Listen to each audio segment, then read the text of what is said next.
Del libro de Jonás, estamos en el capítulo número 3 y veníamos viendo toda esta parte acerca de cómo la palabra de Dios es la que tiene poder en sí mismo y no el mensajero. Muchas veces nosotros ponemos nuestros ojos, nuestra esperanza y nuestra vida donde tal vez no debemos de ponerlos. El ser humano por lo general busca ocupar el lugar de Dios. El esfuerzo del ser humano por su orgullo es ponerse en el lugar que no le corresponde. Ese lugar, el lugar de gobierno, el lugar de autoridad, el lugar de dirección, es el lugar de la palabra de Dios, es el lugar y el gobierno de Dios. Vimos cómo Jonás, a lo largo de todo este libro, lo que realmente valió la pena fue la palabra de Dios. El personaje principal en medio de todo este estudio ha sido Dios, ha sido su carácter, ha sido cómo Él cumple sus propósitos. Sabemos que Él es soberano y a través de este libro vimos su misericordia, su gracia. Y llegamos hasta el punto donde por segunda vez Dios le da la palabra a Jonás. Y al darle la palabra a Jonás, él va, la entrega, tal vez de mala gana, la hace muy corta. Llegamos a la conclusión de que el mensaje que entrega Jonás es muy simple: la ciudad de Nínive será destruida en 40 días.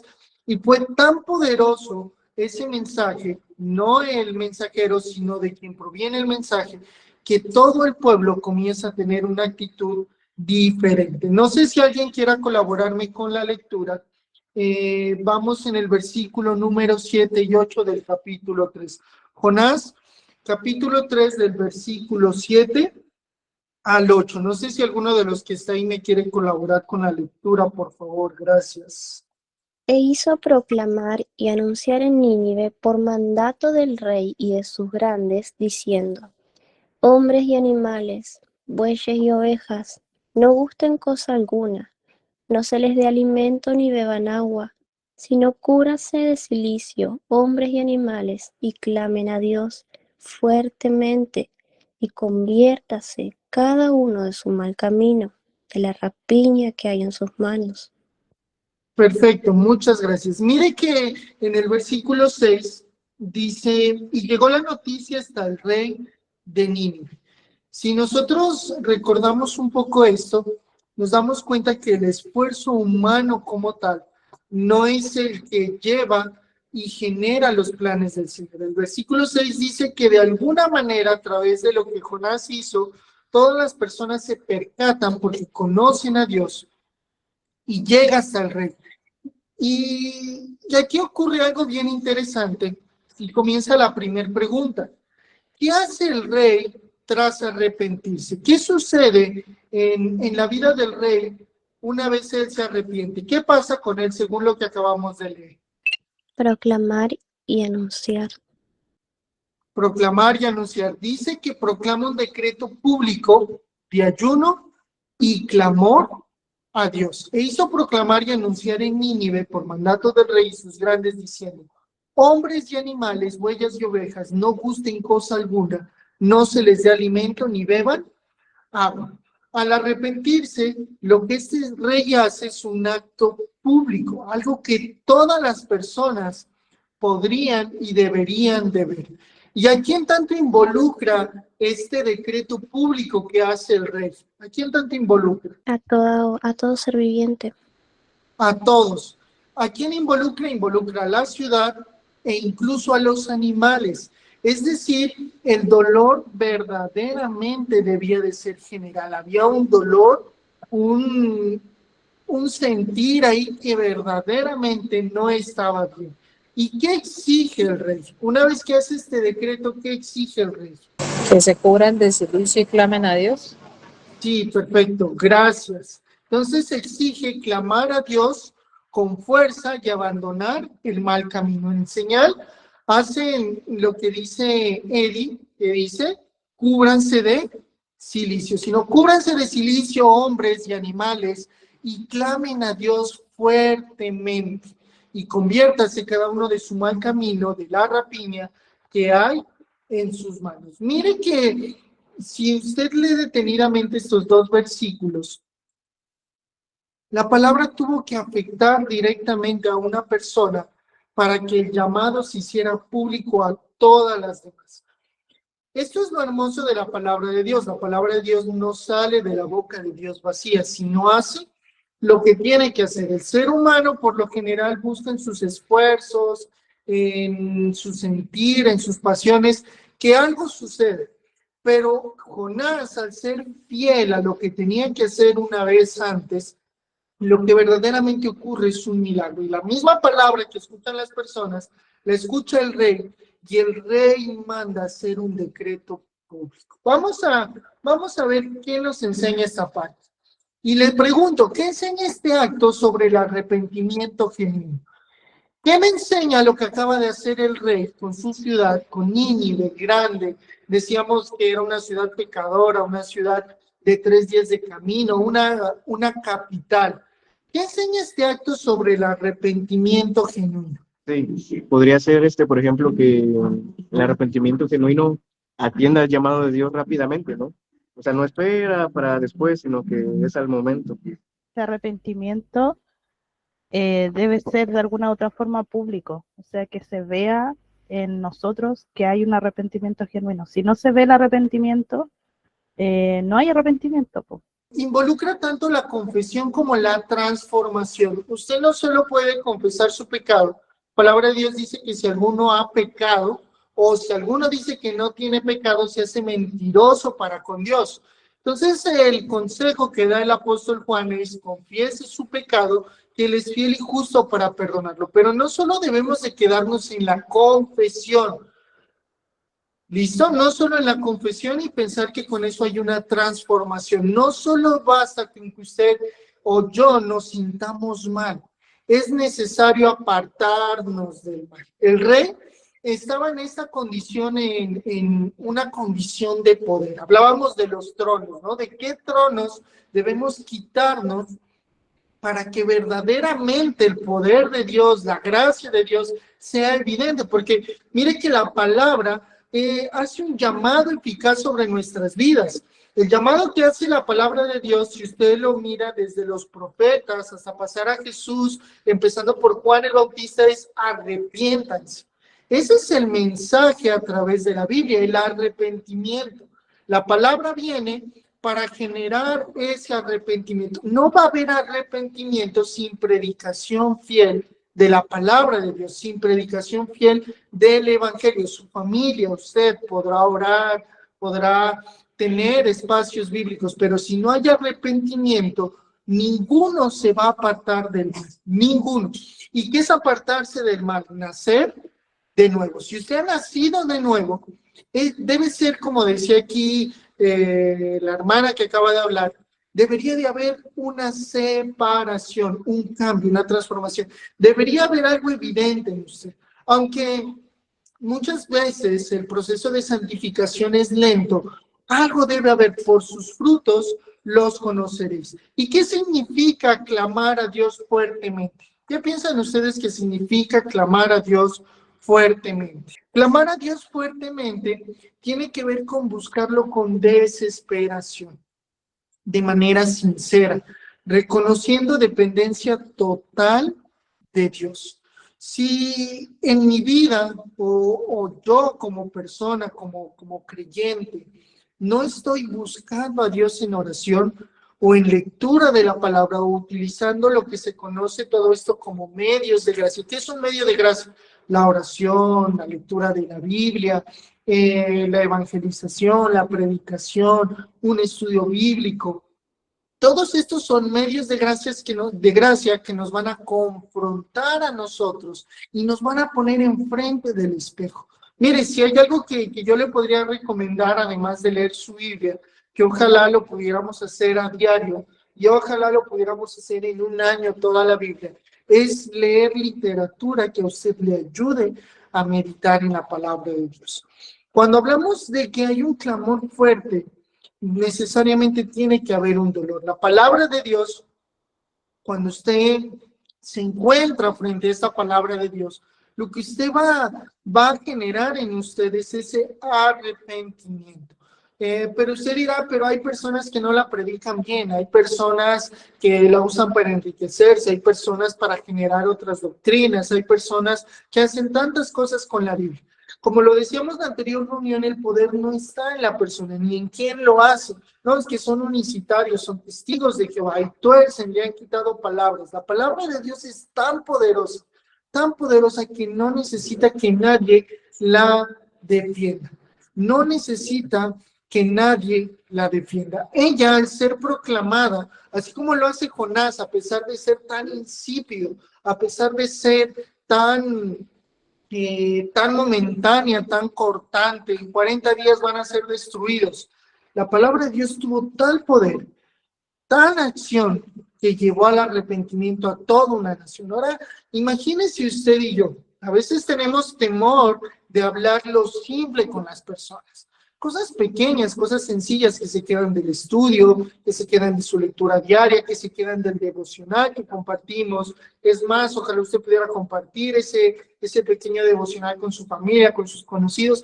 Eso tan pequeño, tal vez en algún momento pudiera convertir a toda una nación, porque el poder está en la palabra, no en quien da la palabra. Alguien que tenga Ezequiel 33:11, por favor. Diles, vivo yo, dice el Señor, que no quiero la muerte del impío, sino que se vuelva el impío de su camino, y que viva. Volveos de vuestros malos caminos. ¿Por qué moriréis, oh casa de Israel? Perfecto, gracias. Joel 2:12-13, ¿quién lo tiene? Por eso pues, ahora, dice Jehová, convertíos a mí con todo vuestro corazón, con ayuno y lloro y lamento.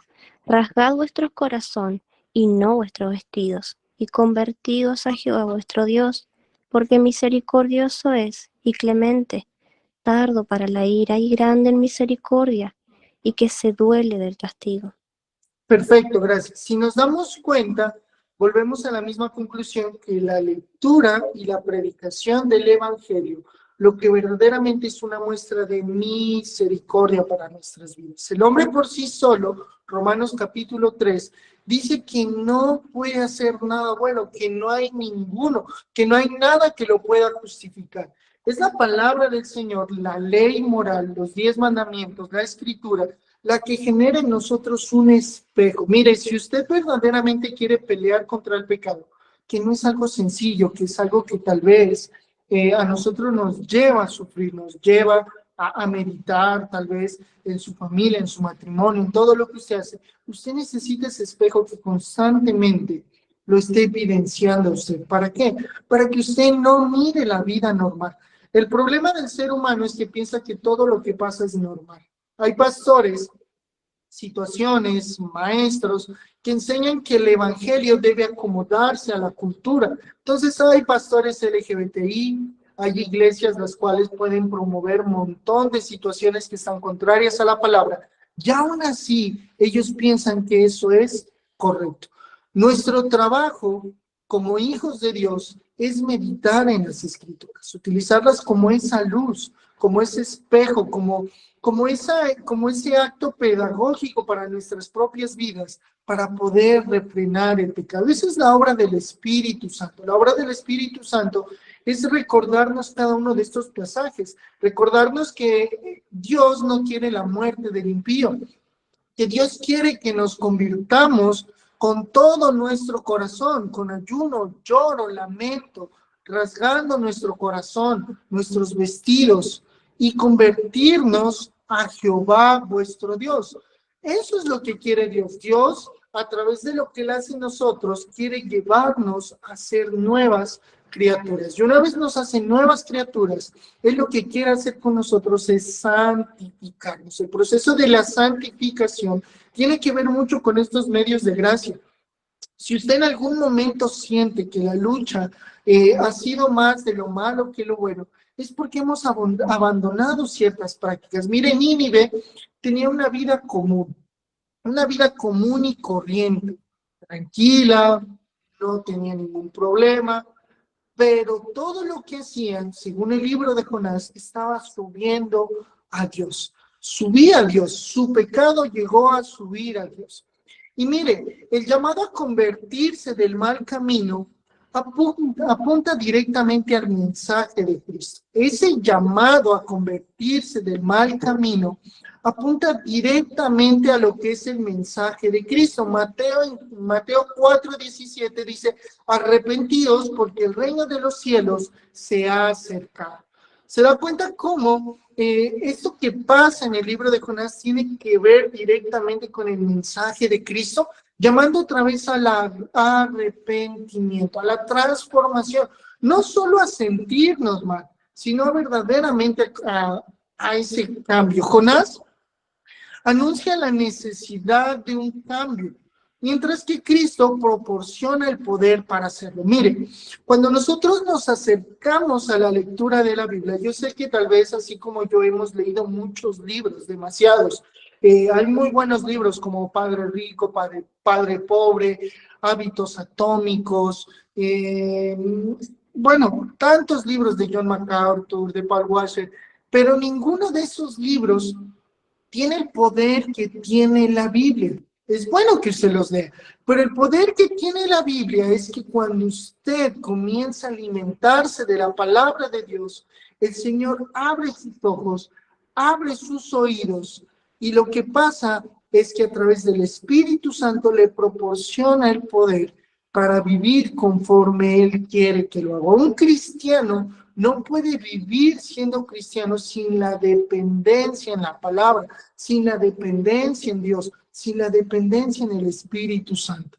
El milagro más grande que puede ocurrir en nosotros es que el Espíritu Santo nos lleve a ser cristianos, no cristianos hipócritas, no cristianos que esconden su pecado, sino cristianos que luchan con su pecado, que no son perfectos, pero que tienen pecados ocasionales. Hechos 26:18 dice, para que abra sus ojos, para que se conviertan de la tiniebla a la luz y de la potestad de Satanás a Dios, para que reciban por la fe que es en mí perdón de pecados y herencia entre los santificados. Entonces, miren que el mensaje que Cristo ha dejado en el Nuevo Testamento acerca del perdón de los pecados es lo que puede permitir que las personas abran sus ojos. Si usted no entiende eso, si usted no comprende que antes usted estaba muerto en delitos y pecados, o tal vez usted que me escucha aún sigue muerto en delitos y pecados, lo que usted necesita es la palabra de Dios. Solo el mensaje eficiente de la Biblia puede hacerlo usted despertar de su adormecimiento. Muchos buscan la Biblia para ser ricos, entonces dicen, vamos a hacer una serie que se llame ¿Cómo ser rico a través de la Biblia? Ese no es el Evangelio. Otros dicen, cuando usted se convierta a Cristo, todos sus problemas serán solucionados. Ese no es el Evangelio. A usted le podrán decir, verdaderamente cuando esté bajo mi cobertura, cuando diezme, bueno, montón de cargas, ese no es el Evangelio, esas son las añadiduras. Para usted poder tener verdaderamente conciencia del Evangelio, usted no solo necesita una predicación, necesita el panorama completo de la Biblia. Es por eso que usted debe de leer la Biblia. Es más, si usted no la lee, puede ocurrir un grave problema, y es que la gente que usted conoce, puede ser que usted sea la única Biblia que va a leer en toda su vida. Ahora imagínese, esas personas, tal vez la única Biblia que vayan a leer es usted. ¿Podrá usted tener ese reflejo claro de la Biblia y decir como Moisés que la luz resplandece y la gente ve ese resplandor? O tal vez solo vamos en pos de nuestros deseos. Estudiamos, nos congregamos y buscamos a Dios porque nos puede bendecir o porque verdaderamente entendemos que ya hemos sido bendecidos. Y la bendición está en el Evangelio, en que hay salvación, en que hay unas moradas, en que hay riqueza, en que hay gracia delante de Dios. Y quisiera que usted tenga en cuenta la siguiente pregunta. ¿Tu arrepentimiento cambia tus actos o solo tus palabras? Creo que esas preguntas están ahí. ¿Tu arrepentimiento cambia tus actos o solo tus palabras? Y esto es muy importante porque si verdaderamente estamos arrepentidos, se debe de notar en nuestros actos. La siguiente pregunta dice, ¿qué mal camino necesitas abandonar hoy? Cuando nosotros vivimos cotidianamente de manera común, podemos sostenernos un momento en esta historia de Nínive, en el capítulo 3, y saber que Jonás llegó en un día cualquiera. La palabra de Dios llegó en un día cualquiera, como este sábado. Llegó, entró por las puertas y comenzó a proclamar que todo aquel que no se volviera a Dios sería destruido. Y ese es el evangelio. Si usted en esta noche, si usted verdaderamente en esta noche no se vuelve a Dios y no se vuelve de sus malos caminos, seguramente lo que va a pasar es que usted estará en el lago de fuego, en el infierno. ¿Qué mal camino necesitas abandonar hoy? Parece algo tan simple, pero verdaderamente el infierno es real. Familiares suyos, familiares míos, tal vez personas que ya no están con nosotros, tal vez están en el infierno, están cautivados, están ahí en ese lugar, están condenados por la eternidad. Vamos con la siguiente pregunta. ¿Tu clamor a Dios refleja desesperación por su gracia o deseo de evitar consecuencias? Tu clamor a Dios refleja desesperación por su gracia o deseo de evitar consecuencias. Cuando nosotros leemos la palabra de Dios, lastimosamente nos han enseñado tan mal que nos sumimos en depresión. Pensamos que le fallamos, pensamos que hacer algo mal o no entender correctamente eso hace que Dios esté airado con nosotros. Pero resulta que Dios con sus hijos, con aquellos que han nacido de nuevo, ya no está airado, sino que los lleva en el proceso de santificación. Tu clamor a Dios, ¿qué refleja? ¿Cuál es tu necesidad, Valor?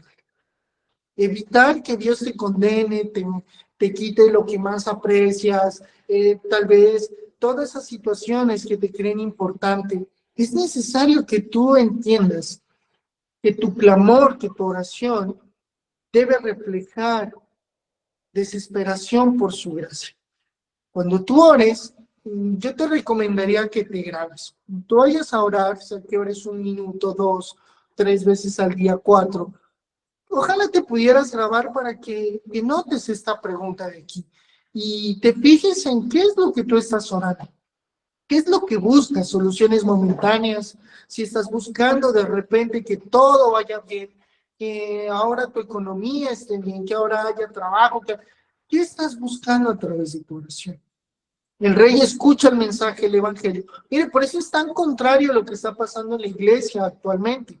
Los pastores predican y el llamado a ellos es el diezmo, la provisión, el no salirse de la iglesia, pero ya no el arrepentimiento, ya no volver a las escrituras, no volver a las fuentes. ¿Qué me dice a mí la Biblia acerca de mi familia? ¿Qué me dice a mí la Biblia acerca de cómo debo de vivir la vida? La Biblia se responde a ella misma, es tan sencilla, mire, que hemos respondido muchas preguntas a partir de la Biblia. Hechos 26:20 dice que se arrepintiesen y se convirtiesen a Dios haciendo obras dignas de arrepentimiento.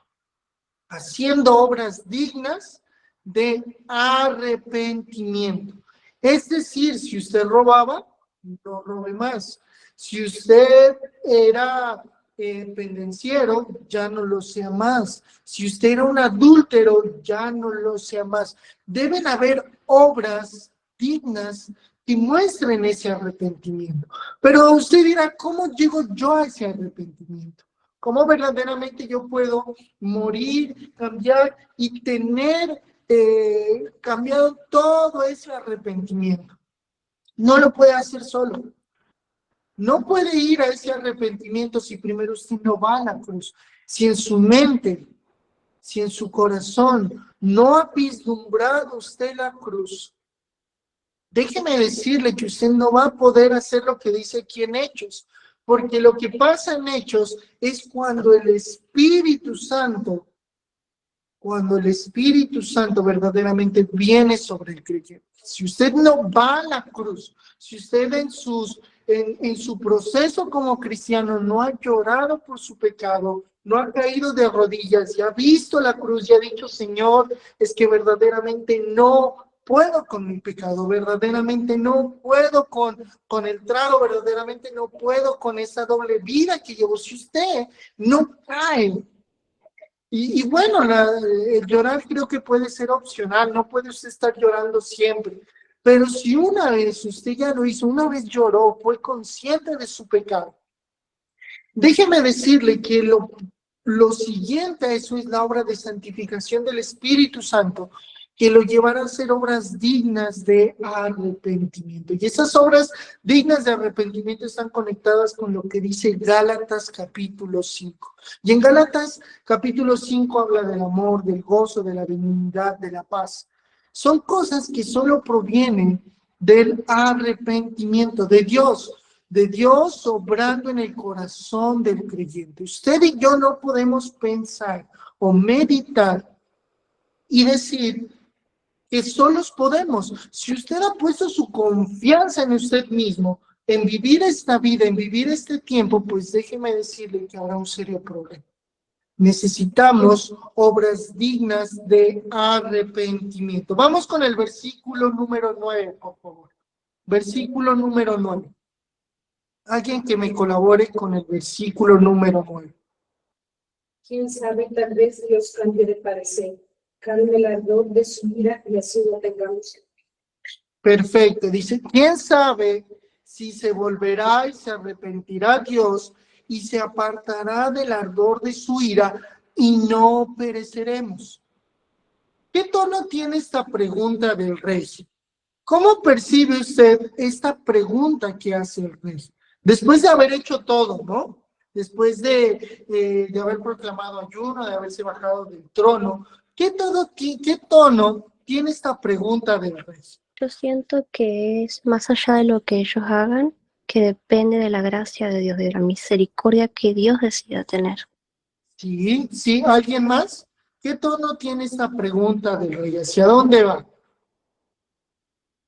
Como esperando que Dios muestre su misericordia, ¿no? O sea, sí, nosotros hicimos mal, pero pues ojalá y Dios vea este arrepentimiento, ¿no? Y cambie la palabra que ellos habían recibido, ¿no? Que iba a haber juicio. Sí. Así es. Sí, gracias, Raúl. Mire que si nosotros pensamos en un rey podía mandar, un rey podía tener libertades, un rey podía tener tantas acciones, tantas situaciones. Y vemos que se baja de su trono, hace tantas situaciones, y ahora hace esta pregunta, ¿quién sabe si volverá y se arrepentirá Dios? Él está diciendo aquí, a través de esta pregunta, mira, ya hicimos todo lo demás. Pero a pesar de haber hecho eso no es lo que va a hacer que Dios se arrepienta. No es eso, no es lo que nosotros hacemos, lo que Él hace que se arrepienta, mostrando humildad y esperanza y no prepotencia ni presunción.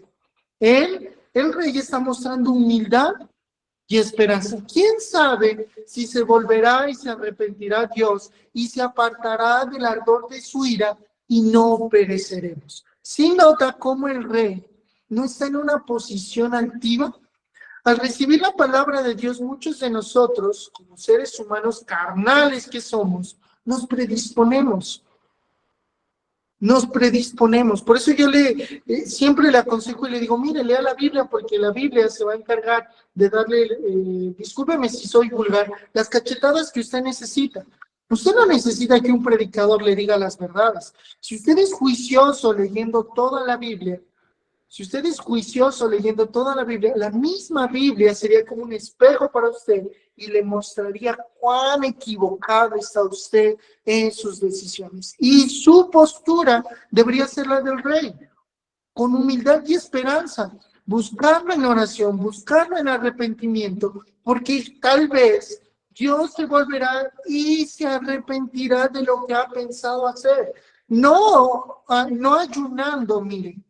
No ayunando y llorando, porque usted puede torcer la mano de Dios, no, sino en humildad, esperando que Él haga su perfecta voluntad. Y si su perfecta voluntad es un cáncer, si su perfecta voluntad es una pérdida, si su perfecta voluntad tal vez es una economía no muy sólida, tal vez que seas empleado, tal vez que seas emprendedor, esa es la voluntad de Dios. ¿Cuántos oran pidiendo un negocio, pero no esperando la voluntad de Dios, sino esperando la suya?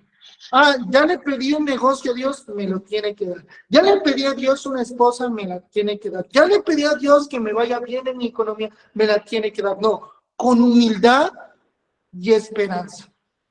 La pregunta del rey es en humildad y en esperanza. Pero ¿qué reconoce este rey? ¿Cuál es el reconocimiento que este rey hace en esta pregunta? ¿Qué reconoce este rey acerca de Dios? Que Dios estaba al lado. Sí, sí, ¿qué más? ¿Qué más podemos ver que puede reconocer este rey ahí? Reconoce que Dios es soberano, porque dice que se aparte el ardor de su ira y no perezcamos. O sea, el rey está diciendo, realmente Dios nos puede aniquilar. Perfecto, sí. ¿Qué más? ¿Qué más vemos ahí? ¿Qué reconoce en este versículo, rey, en esta pregunta? ¿Qué más puede reconocer? Reconoce que el poder y la autoridad de Dios es superior a la de él. Perfecto, gracias, Eli, muchas gracias. Le tiene temor, sí, muchas gracias, Señor Padre. Que le tiene temor. Él en esta pregunta, además de todo lo que dice, muestra la misericordia, muestra que la misericordia de Dios no se exige. Nosotros no podemos exigirle nada a Dios. Todo lo que ustedes dijeron más eso que yo aporto ahí. La misericordia de Dios no la puedo exigir. Lo que sí puedo hacer es levantar una súplica. Y será voluntad de Dios responder con un sí o con un no. Usted puede orar por sus familiares y decirle, Señor, por favor, sálvalos. Pero esa salvación vendrá por la predicación del Evangelio, por la locura de la predicación del Evangelio. Pero esta misericordia yo no la puedo exigir. No hay un trato especial. Dios ya nos ha dado salvación, pero su misericordia viene en pos de su soberanía. Él será misericordioso con el que quiera ser misericordioso. Y una muestra de eso es Faraón. Una muestra de eso es Faraón. Que el Señor lo endureció para que pueda verse la gloria de Dios. Recuerden, todo lo que está pasando en esta historia de Jonás no es conforme para Jonás, no es conforme para el pueblo de Nínive ni para el rey, es para la gloria de Dios. Si usted está siendo confrontado, si usted está siendo cambiado, si usted está siendo transformado, si usted está llevado a ser una nueva criatura en Cristo Jesús, no es porque usted sea el personaje principal, es porque Dios lo está haciendo para su gloria. De ahí que usted no debería de preocuparse, como lo dice Jesús, de qué comerá, de qué vestirá, de qué hará con eso. No, ¿y por qué preocuparse por eso? Si verdaderamente Dios ya tuvo misericordia de usted. Entonces, no trabajo, sí, trabaje. Entonces, no, sí, hágalo. Pero en dependencia y para la gloria de Dios. Porque lo que usted hace, si no es para la gloria de Dios, verdaderamente no tiene sentido. Si yo predico y hablo para mi vana gloria, no tendría nada de sentido, pero si lo hacemos para la gloria de Dios, para que sea exaltada la obra de Cristo, todo verdaderamente tiene sentido. Ojalá que cada vez que terminemos un estudio, nosotros podamos contemplar la obra de Cristo y decir, si no fuera por la cruz, si no fuera por ese sacrificio, no habría misericordia, no habría nada. No habría nada. Mire, si la ira de Dios no hubiera sido satisfecha, nosotros no tuviéramos ninguna oportunidad, por más de que prediquemos, por más de que estudiemos teología, por más de que hagamos lo que usted quiera hacer, sea buen hijo, buen padre, buen sobrino, buen tío, no sirve de nada, porque la ira de Dios se satisface solo en Jesús. Solo en Jesús. ¿Cuál es el temor de este rey? ¿Cuál es ese temor que presenta este rey aquí en este versículo? Creo que ya lo dijeron, pero vuelvo a hacerle la pregunta. ¿Qué teme este rey? El que no llegaran a recibir el perdón de Dios. Sí, pero ¿qué teme? ¿Cuál es el temor que él tiene? El juicio anunciado. El La juicio. muerte. Perfecto. Teme la ira de Dios. Él era consciente de que Dios está airado. Muchas veces nosotros, debido a toda la gracia que Dios nos muestra toda la semana, ¿sería usted, discúlpeme si soy grosero, pero sería usted un mal agradecido en llegar al día sábado y no haber notado la gracia de Dios? Sería un mal agradecido, porque la gracia de Dios, la misericordia de Dios, la notamos día tras día, con ese perdón de pecados y la oportunidad de acercarnos en la noche y decirle, perdona mis pecados. El rey literalmente teme la ira de Dios, pero confía en su compasión. Ahora yo quiero que se detenga y medite un momento en esta historia donde no había Jesús, solo había Dios, solo había profetas, solo había el gran nombre de Jehová. Y muchos habían escuchado ese nombre de un Dios que destruye sin compasión. Había escuchado hablar de Jericó, habían escuchado hablar de Egipto, de un Dios que no tiene compasión, de un Dios que destruye. Pero cuando ellos escuchan, mire, y van al patrón de que en Egipto también pasó lo mismo. Si usted retrocede un poco, en Egipto Moisés va y le dice, deja ir a mi pueblo, serás destruido. Eso mismo pasó en Jericó. Eso mismo pasó en la venida de Jesús. Jesús les dice, arrepiéntanse porque el día del juicio está pronto. Y eso se ha repetido constantemente. Y él teme a eso. Este rey teme a ser destruido. No tenía conciencia de Jesús, no tenía conciencia, pero el poco mensaje, la poca visión que tenía, lo lleva a tener temor en la ira de Dios, pero a confiar en que Dios también puede tener compasión. Piensa en este versículo sobre el carácter de Dios. ¿Qué podemos entender de este versículo? Al igual que en muchos otros de los que hemos venido estudiando. ¿Cómo es el carácter de Dios según este versículo? Misericordioso. Misericordioso. Bien, gracias, Yael. Gracias, Padre, que está por acá también. Misericordioso. Nos revela dos cosas. Que su justicia es firme, Él es justo, Él no va a cambiar.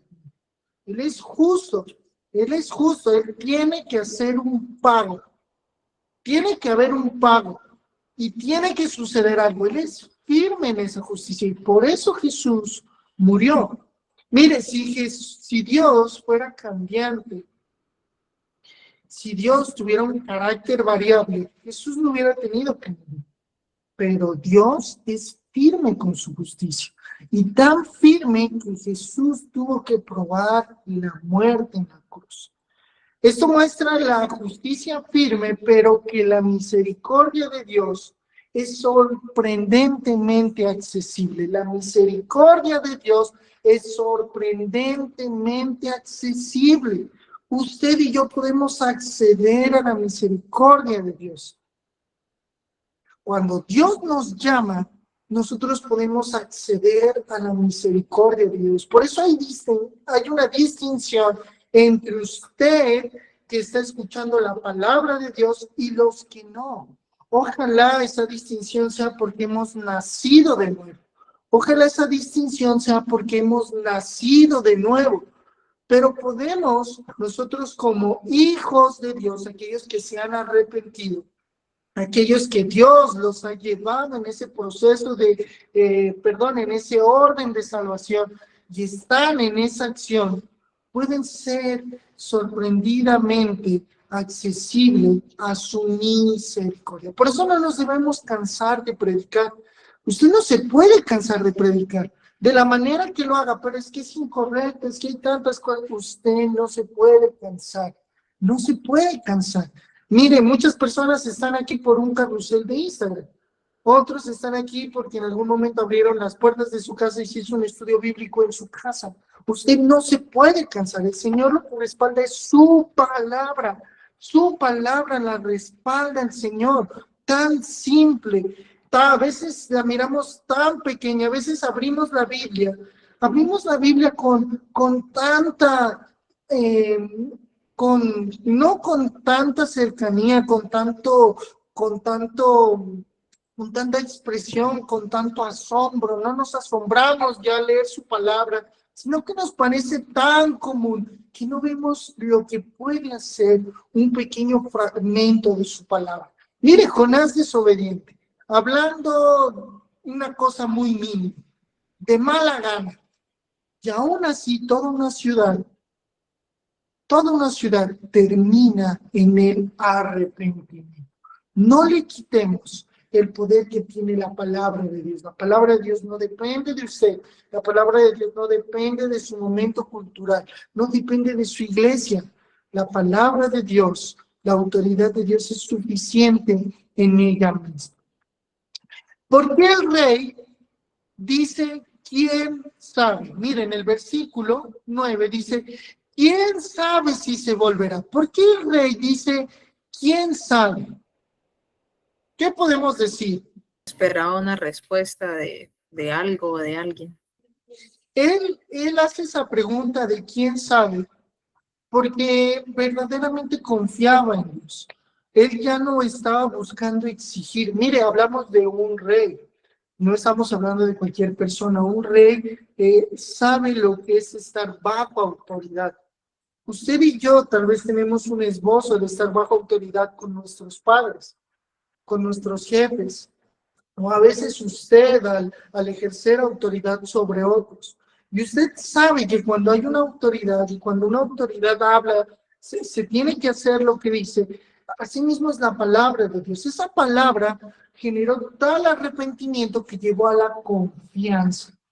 Este rey lo llevó a la confianza y ya no a exigir. No podía exigir nada más que confiar. Alguien que me busque el Salmo 51, 17. Los sacrificios de Dios son el espíritu quebrantado, al corazón contrito y humillado no despreciarás tú, oh Dios. Perfecto, muchas gracias. Mire que el Salmo 51, 17 dice que los sacrificios de Dios son el espíritu quebrantado. Corazón contrito y humillado no despreciarás tú, oh Dios. Muchos de nosotros hemos estado acostumbrados a escuchar que los sacrificios son otros. Entonces tu sacrificio es poner el dinero en un sobre y darlo, y ese es un sacrificio. Es un sacrificio que sube con olor grato al Señor. No, ese no es un sacrificio que agrada al Señor. Nosotros no podemos darle nada material al Señor, pero si hay un sacrificio, los sacrificios de Dios son el espíritu quebrantado. Verdaderamente nosotros vamos a poder decir, como dice Romanos, que nos presentamos como sacrificios vivos cuando nuestro corazón esté contrito y humillado. Los sacrificios de los cuales habla Romano, que dice presentad vuestros cuerpos en sacrificio vivo, tienen que ver con un corazón contrito y humillado. ¿Por qué ese no lo desprecia el Señor?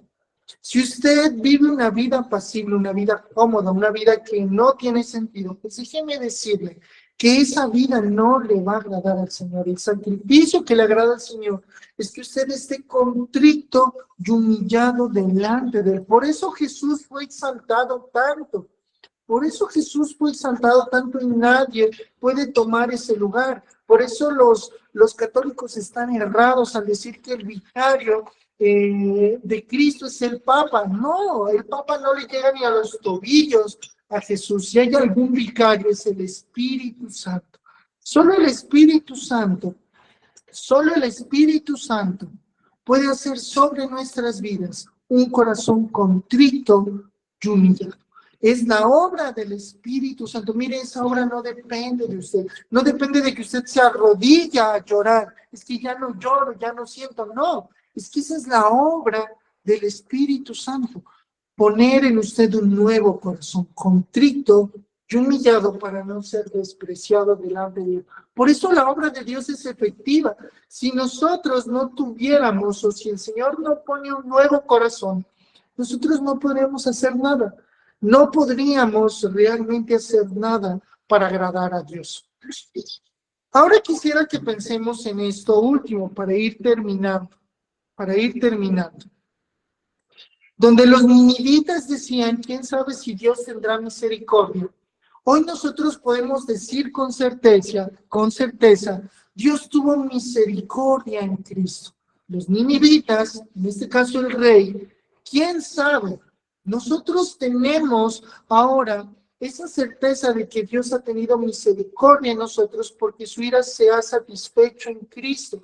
Si Jesús no moría, nosotros estaríamos como ellos, pero hoy nosotros podemos tener confianza porque toda esa ira que tenía acumulada Dios se ha derramado sobre Jesús. Por eso Jonás predica una esperanza que es momentánea, la cual en Nahum, más adelante en el libro de Nahum, usted puede leer Nahum si quiere también, y usted va a ver cómo nuevamente se levanta un juicio contra él. ¿Por qué? Porque era una esperanza incierta, era una palabra momentánea en este espacio, pero Cristo trajo un perdón como perfecto profeta, trajo un perdón perfecto que hoy nos asegura a aquellos que hemos sido regenerados, nos asegura el perdón de nuestros pecados. Romanos 5, 8 al 9 dice, mas Dios muestra su amor para con nosotros, en que siendo aún pecadores, Cristo murió por nosotros, pues mucho más, estando ya justificados en su sangre, por él seremos salvos de la ira. Y primera de Timoteo 2:5, porque hay un solo Dios y un solo mediador entre Dios y los hombres, Jesucristo, hombre. Nosotros debemos de depender totalmente de Cristo, ya no en nuestras fuerzas, en su gracia, en su poder, en la obra del Espíritu Santo. Si usted vive su vida queriendo satisfacer obras naturales en sus fuerzas, pues está totalmente equivocado. Le pregunto, ¿te acercas a Dios con derecho o con humildad?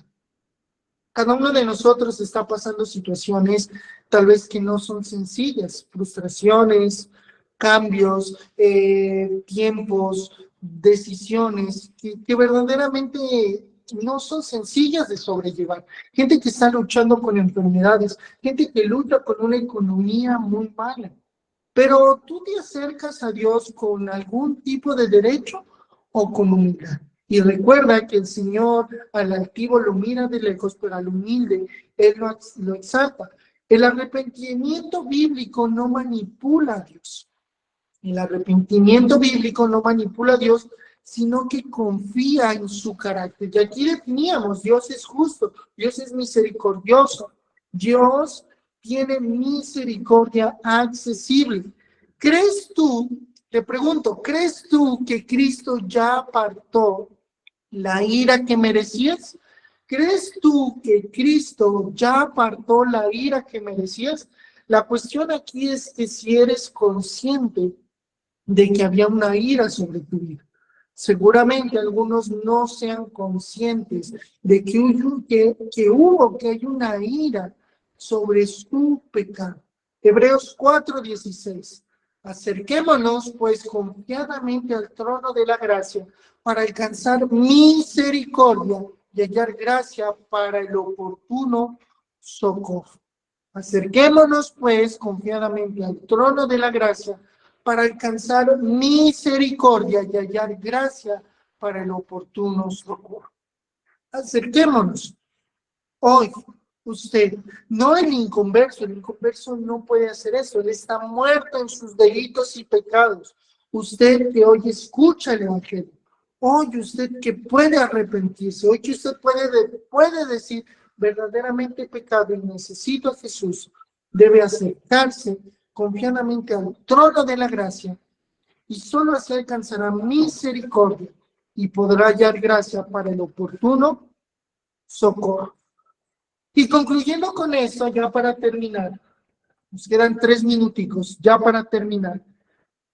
Entendemos que la palabra de Dios tiene poder para quebrantar los corazones más duros y producir arrepentimiento genuino. De este pequeño estudio del capítulo 3 que estamos haciendo, podemos entender que la palabra de Dios tiene poder para quebrantar los corazones más duros y producir arrepentimiento genuino.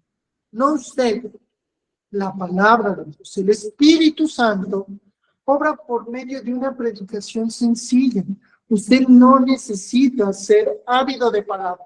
El Espíritu obra por medio de una predicación sencilla, porque la eficacia está en el mensaje, no en el mensajero.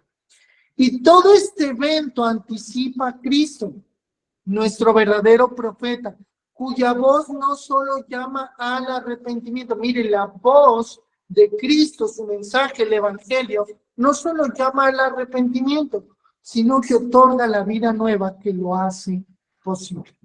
Te repito, si Dios lo ha llamado, es porque es posible cumplir con lo que Él demanda.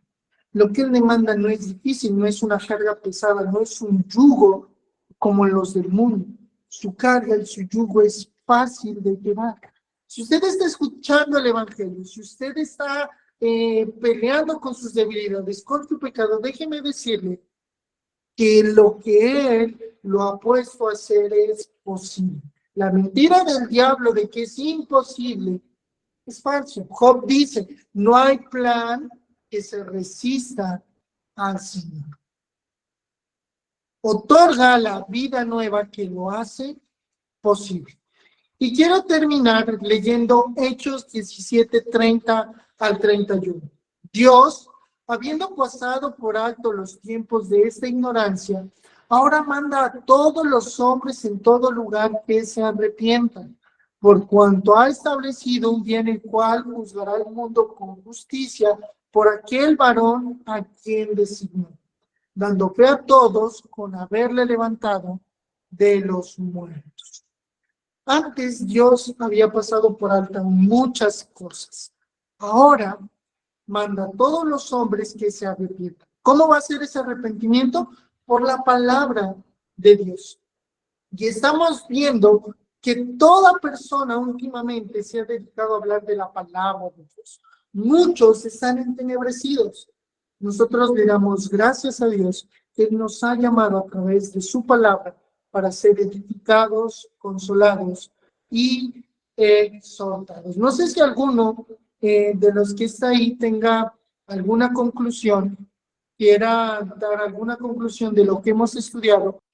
Podemos ver cómo hasta ahora en el libro Jonás siempre desobedece y aquí hasta los animales obedecieron, toda la creación obedeció el mandato que hizo el rey debido al mensaje de Dios. Perfecto, muchas gracias. Es importante que usted mire en este capítulo 3 cómo concluye, ¿no? Y dice en el versículo 10, y vio Dios lo que hicieron, que se convirtieron de su mal camino y se arrepintió del mal que había dicho que les haría. Y no lo hizo. Hallaron gracia delante de sí. Hay muchas cosas que fueron decretadas sobre nuestras vidas. Y vio Dios que lo que hizo Jesús fue bueno. Y hoy esas cosas ya no se nos tienen en cuenta. Amén.